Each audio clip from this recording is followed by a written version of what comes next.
Hey, Mr. Dallas. The marketing team's asking what color the button should be on the new ads. The data shows that our customers are mostly millennials who are colorblind and love the color red. Is that right?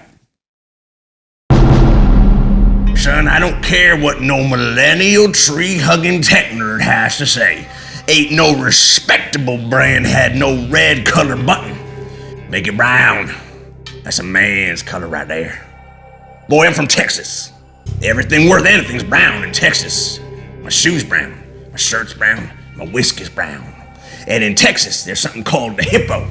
You know what a hippo is, son? Highest paid person's opinion.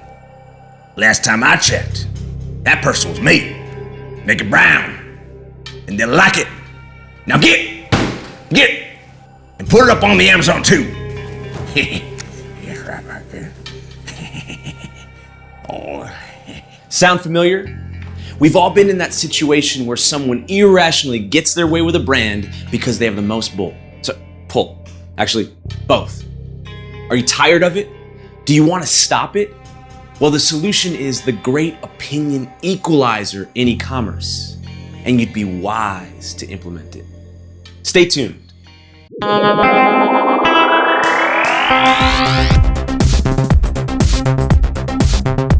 What's up, Growth Rebels? Ken here with Metacake. We're an e-commerce growth team working with some of the biggest brands around to help them achieve insane growth. And today we're back with the next part of our series on CRO, or conversion rate optimization. By the way, this is based off of our beautifully illustrated Dr. Seuss style book, which you can get at metacake.com/CRO. And we're talking about why CRO is the linchpin in your marketing strategy. It's the thing that elevates every other activity that you do, an absolutely vital tool to making the most of your marketing spend. Now, the concept of conversion rate optimization is well known in the e-commerce world. In fact, you're probably using bits and pieces of it right now. You're split testing ads and email subject lines, but you may not be doing it with intention across the board. The truth is, most organizations operate off of the Hippo Rule. The highest paid person's opinion is what we act on. Well, it turns out those cute little hippos are actually the most deadly animals on the planet. Are they really? Yeah, just Google it. They freaking eat crocodiles. But they're so cute. And what about that game? Well, that game has apparently highly aggressive and extremely unpredictable animals. Kind of like your boss. Starting to see the hippo connection now? Anyway, the point is, stay away from hippos in life and in the workplace. While this may be quick, it's a dangerous path to be on. And remember, quick isn't always right. But if you know how to listen to the customer, they will actually tell you what they want in real time. It's called data. But unless you know how to read it, it's kind of like reading Greek. Unless you are Greek, of course. Or trying to understand someone from Alabama. So we've offended everyone from Texas and Alabama, is that right? Carry on. Ultimately, conversion rate optimization is the great opinion equalizer for any advertiser, strategizer, or beast mode analyzer trying to get their conversions higher. Was that too much? Yeah. The point is, taking ego and clout out of the equation completely and putting the control back into your customers' hands is ultimately where the success lies. The result is a strategy driven by customer data and scientific testing that produces incredible results. So, in this video, we're going to walk through the steps to creating a profitable conversion rate optimization program, and then we'll jump into each piece later on. P.S. Notice that none of these steps have anything to do with job titles or hippos. No hippos were harmed in the filming of this episode. Texans and Alabamans were offended. Number 1, set a baseline. Before making any changes, we need to know exactly where we are at today. This means making sure all tracking is accurate, from ads to actions on your website. Everything should be flowing correctly into the right platforms, like Google Analytics. Number 2, identify holes in your funnel.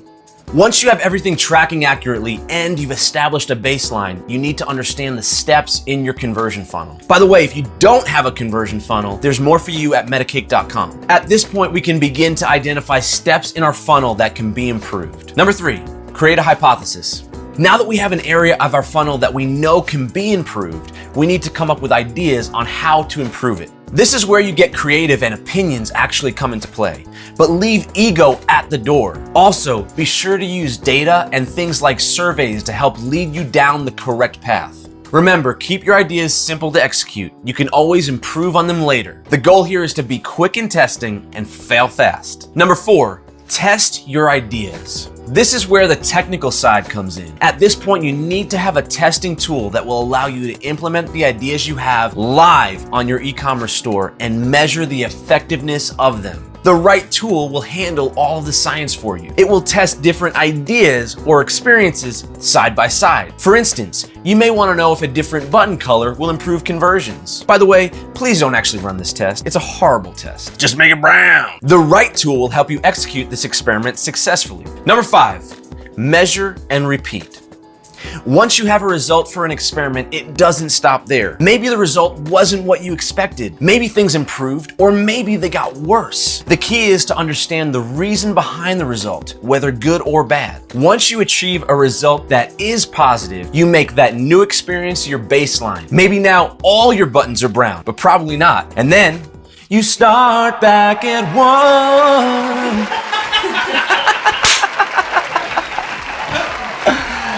For you. So those are the 5 steps to doing conversion rate optimization right in your e-commerce store. Now, clearly, there are a lot more details in each step, and we're going to get into those details in the next videos. If you can't wait, you can also dig into them right now at metacake.com/CRO.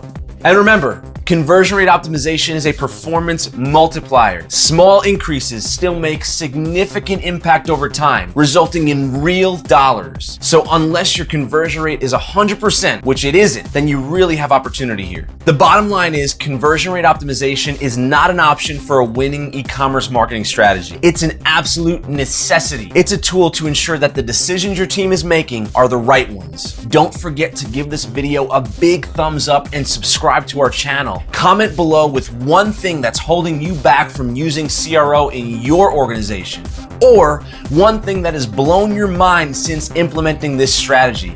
Thanks, and never stop growing.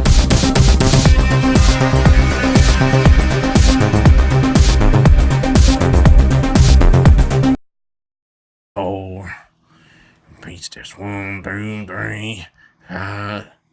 Make you fall in love with me. If ever I believe my work is done, and I start back at 1.